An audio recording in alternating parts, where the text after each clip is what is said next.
چڑیل کا خزانہ، سچی کہانی۔ دور قدیم کی بات ہے۔ فتح محمد نام کا ایک گورکن مکلی کے قبرستان میں رہتا تھا۔ تب سما حکمرانوں کی سندھ میں سلطنت قائم تھی۔ آس پڑوس کے حکمرانوں کے دل سما حکمرانوں کی جلال سے کانپتے تھے۔ قبرستان میں بڑے بڑے مقابر تعمیر تھے اور فتح محمد، جسے برکی کہتے تھے، ان میں مزدوری کیا کرتا تھا، مگر عام طور پر تو وہ غریب غربا کی ہی قبریں تعمیر کیا کرتا تھا۔ برکی کا مکان قبرستان میں ہی تھا۔ اس کی جھونپڑی میں اس کی بیوی اور 2 درجن بچے بھی رہتے تھے۔ برکی اپنی حالت سے تنگ تھا۔ اسے اپنے وجود سے کافور کی مہک آتی تھی۔ اکثر اسے لگتا تھا کہ وہ بھی ایک لاش ہے۔ اس کے گھر کے آس پاس اور کوئی گھر نہیں تھا۔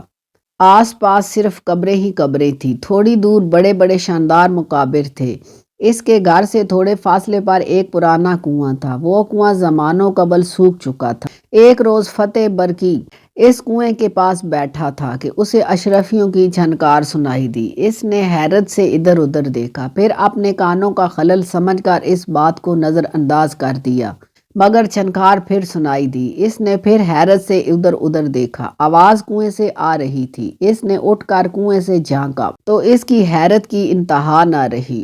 کنویں کے اندر ایک دیگ تھی۔ اس دیگ کا ڈھکن کھلا تھا اور اندر چھن چھن کی آواز کے ساتھ اشرفیاں ہوا میں کسی فوارے کی طرح اچھل رہی تھی اور واپس اسی دیگ میں گر رہی تھی۔ برکی حیران ہوا اور غش کھا کر کنویں کی دیوار پکڑ کر ساتھ زمین پر گر پڑا۔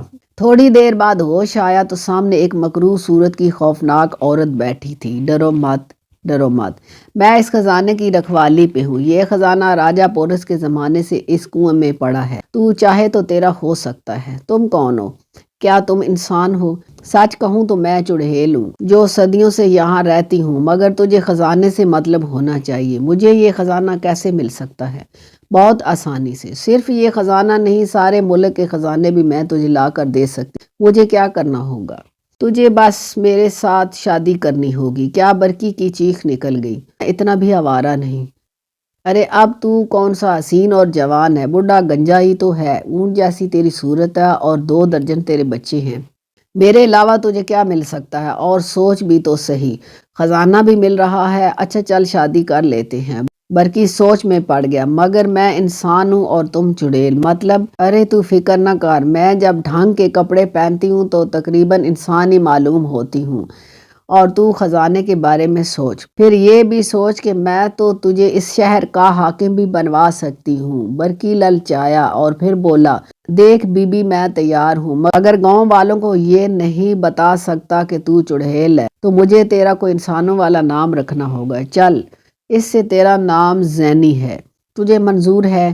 بعض روایتوں کے مطابق برفی نے اس کا نام حسینہ رکھا۔ ٹھیک ہے، چڑیل فوراً راضی ہو گئی۔ برکی چڑیل کو لے کر قبرستان کی جامع مسجد میں آ گیا۔ وہاں مولوی صاحب سے نکاح پڑھانے کی درخواست کی اور ایک اشرفی اس کے ہاتھ پر رکھ دی۔ یہ اشرفی اسے چڑیل نے دی تھی۔ مولوی صاحب نے مدرسے سے لڑکے بلوائے، 2 کو گواہ بنایا اور برکی کا نکاح پڑھا دیا۔ برکی اپنی نئی بیوی کو لے کر اپنے گھر آ گیا۔ اس کی پرانی بیوی نے جب ماجرا جانا تو ماتم کرنے لگی، مگر اب کیا کرتی بیچاری، اس نے صبر کر لیا۔ کچھ دن بعد زینی نے برکی کو اشرفی بھری دیگ لا کر دے دی۔ برکی راتوں رات امیر کبیر ہو گیا۔ اسے اپنی چڑیل بیوی اپنی تمام تر بدصورتیوں کے باوجود بھی اس دولت کی وجہ سے قابل برداشت لگنے لگی۔ برکی نے ٹھٹھا میں ایک محل تعمیر کروایا اور چڑیل کے ساتھ وہاں منتقل ہو گیا اور اپنی بڑی بیوی اور سارے بچوں کو بھول گیا۔ اب اہل شہر اس پر رشک اور حیرت کرتے۔ برکی کے اپنے بچے اگر کبھی اس سے ملنے آتے تو وہ ان کو دھکے دے کر اپنے محل سے نکلوا دیتا۔ چڑیل نے اسے اشرفیوں کے ایک اور دیگ لا کر دی تھی۔ برکی اب کنیزیں اور غلام خریدتا، رقاصائیں بلواتا اور عیاشی کرتا۔ چڑیل کو کنیزوں یا رقص کرنے والوں سے رقابت محسوس ہوتی، مگر وہ بھی برداشت کر لیتی۔ ایک روز برکی ایک عالی شان گھوڑے پر سوار ہو کر شہر میں نکلا۔ اس کے ساتھ غلام بھی تلواریں نیام لے کے چلتے تھے۔ سامنے سے ایک اور رئیس کی سواری برآمد ہوئی۔ رئیس بگھی میں سوار تھا۔ ہٹو بچوں کی صدا بلند ہوئی اور بازار میں لوگوں نے سڑک خالی کر دی اور مودب ہو کر کھڑے ہو گئے، مگر برکی سواری کو خاطر میں نہ لایا اور اپنی ناک اونچی کر کے سواری کے برابر سے گزر گیا۔ یہ سواری سما شاہی خاندان کے ایک فرد کی تھی۔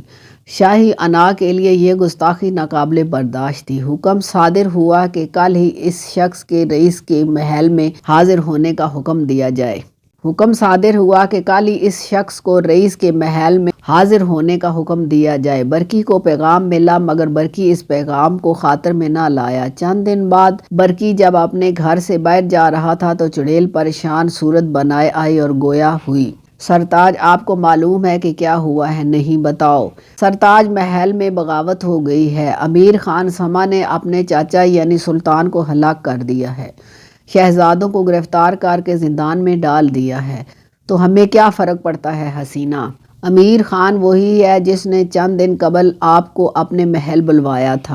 برقی کے پیروں تلے سے زمین نکل گئی۔ ارے وہ بھول گئے ہوں گے، وہ تو جھوٹی بات تھی۔ اگلے روز کئی لوگ شہر میں گرفتار کر کے نئے سلطان کے سامنے پیش کیے گئے۔ یہ سب وہ تھے جو پچھلے سلطان کے وفادار تھے۔ ان کے درمیان برقی بھی کھڑا تھا۔ بادشاہ نے سب کو دیکھا اور جلاد کو اشارہ کیا، سب کو باہر لایا گیا اور باری باری گردنیں کاٹی جانے لگی۔ برقی کی ٹانگیں تھر تھر کانپ رہی تھی اور اس کے سامنے اچانک اس کی بیوی نمودار ہوئی۔ ارے زینی میری حسینہ، تم مجھے بچا لو۔ سرتاج، میں چڑیل ہوں، میری قوت اتنی نہیں کہ سلطان سے ٹکرا سکوں۔ کچھ تو کرو، آخر میں تمہارا شوہر ہوں، میں کیا کر سکتی ہوں؟ میں نے بے حساب مردوں کے ساتھ عیاشی کی، 70 شادیاں کی، لیکن ہر مرتبہ شمشان گھاٹ پر مردے جلانے والے اور گورکن ہی میری قسمت میں آئے۔ ہر مرتبہ میں نے ان بدبختوں کو لاکھوں اشرفیاں دی، مگر ان میں سے کوئی بھی مجھ سے شادی کرنے کے بعد طبعی موت نہیں مرا اور کوئی بھی 2 سال سے زیادہ زندہ نہیں رہا۔ دولت، طاقت، اقتدار، اختیار گورکنوں اور مرکٹ کے مردے جلانے والوں کو بھی ہضم نہیں ہوتا اور میں ہر مرتبہ بیوہ ہو جاتی ہوں۔ اتنے میں جلاد برقی تک پہنچا اور چڑیل غائب ہو گئی۔ برقی کی لاش کو مکلی کے ہی قبرستان کے اسی پرانے کنویں میں پھینک دیا گیا اور چڑیل اپنے خزانے کے ساتھ دوبارہ کنویں پر کسی گورکن کا انتظار کرنے لگی۔ صرف سال اور زمانے تبدیل ہوئے ہیں، یہ سب کردار ابھی تک ویسے ہی موجود ہیں۔